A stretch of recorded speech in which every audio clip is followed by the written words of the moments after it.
have no idea what you're about. Tell me in a sentence who you are. I'm nobody. I'm a tramp, a bum, a hobo. I'm a boxcar and a jug of wine. And a straight racer if you get too close to me. Believe me, if I started murdering people, there'd be none of you left. Important that if you haven't started to think about what you're going to do for the big creative project, you think about it now. What's Nolan got to say? Hey bro, 2 things. What time did you say we were going to meet tomorrow? Just want to be sure. Don't want to stand around awkwardly for like an hour again. 2, do you mind if I spend lunch on Monday with Taylor? Oh, sounds like she wants to apologize for being such a bitch. Would be nice. No, not a problem at all. It's totes okay. Really hope that turns out well for you, given what you've told me about her and her crazy fetishes. And lol, yeah, let's not repeat the last date. Uh-oh. We said 2 p.m. Okay, thanks. Looks like Nolan and Akira having some problems. They're doing 2 weeks. So if you don't at least know what you're doing, you need to figure it out immediately. You can talk to me after class if need be. There's no homework for tonight, other than studying for the test tomorrow. I finished early again. Before I thought it was because I was planning better. Now I just wonder if my class aren't just getting shorter and shorter this... that's bad. Yeah, that's bad. Alright, well, that's it. I guess we're running a bit early, so I'm going to let you go now. But, please, take your time going to the cafeteria, alright? No need to rush. That's all. They all slowly start to leave. Then I realize, no, only 2 have actually left.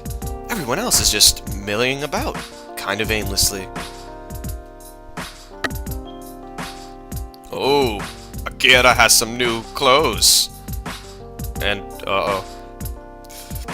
you're all welcome to stick around in the classroom and eat if you want. Thanks. Sup, Akira?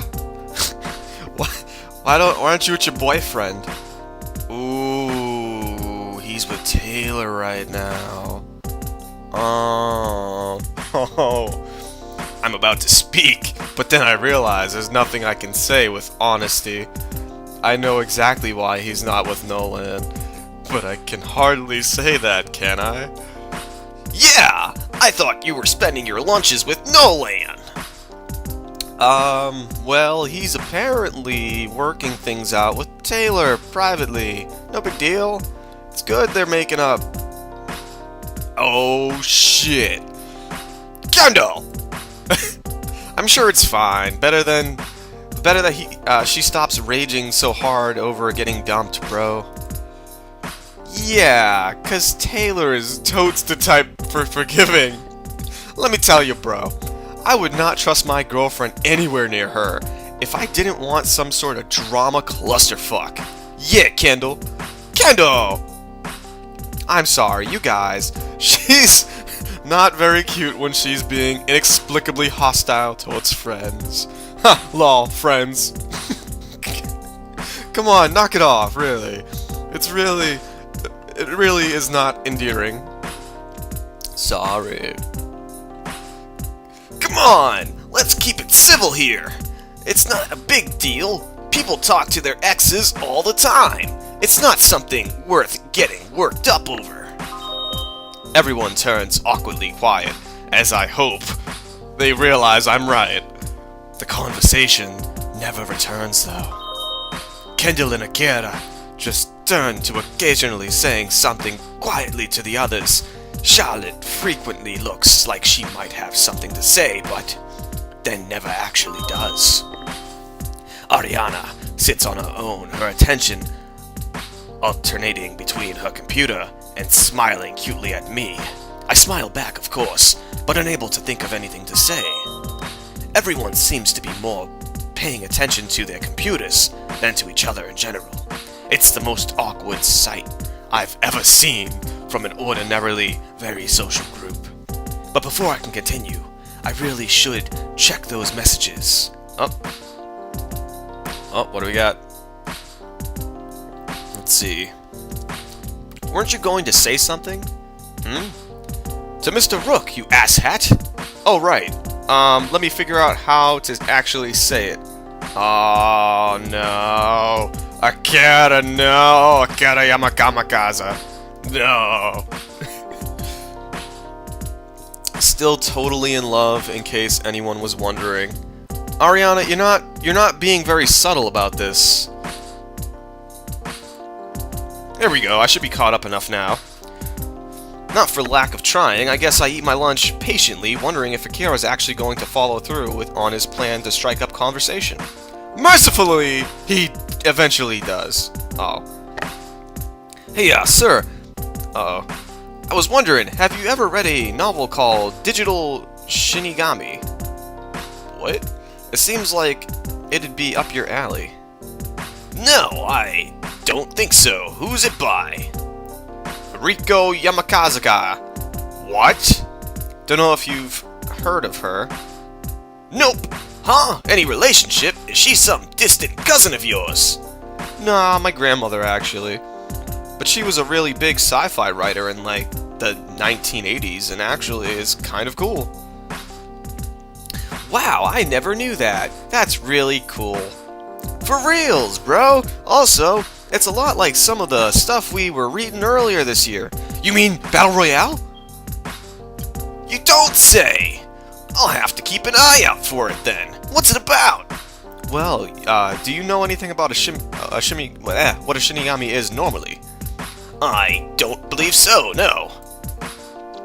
Lol, here's where Akira turns into the biggest weeaboo ever. Ever! I have absolutely no idea what she just said, but Akira gives her the dirtiest look. Look at that dirty look. What the fuck? Weeaboo? I'm actually Japanese. You mad, Kendall? Ooh, Kendall! Are you not even Japanese? Oh, haha, lol, remind me again where you were born. Oh my god, shut the fuck up. We were having a conversation. Anyway, Kendall just smirks. Look at that fucking smirk. To herself, clearly having gotten in a very clever insult. If only I knew what the hell it was. Aw, mans, what was I talking about? Shinigami! Oh, right. Anyway, they're sort of death spirit. You know, like the Grim Reaper. Sometimes they just carry your soul to the afterlife, or if you die with regrets, they might try to put them right before they can move on. Wait, what? I don't know. So, you know, stuff like that. They're not usually supposed to be that big on the hunting thing, but it happens. Huh, interesting. So it's kind of like the Grim Reaper. Sorta, except you're more likely to get a cute girl in a yukata than a skeleton in a robe. Also, nobody actually believes in the Grim Reaper. Hey! Huh, then how do I know about it? Anyway, the book's about a sort of futuristic take on that. You know, modern death spirits now have to cope with technology, that sort of thing. It's totes rad. He keeps going on, but I get caught up in his original explanation. It sounds just a little bit too familiar. Uh-oh. I knew she was a ghost. I'll have to look that up, then. It sounds, interesting. I make the motion of continuing conversation with him, but my mind is completely elsewhere. Tuesday night, oh yeah. There is nothing more in life that I hate more than making tests, even when it's not that many at once. It's just an absolutely excruciating experience.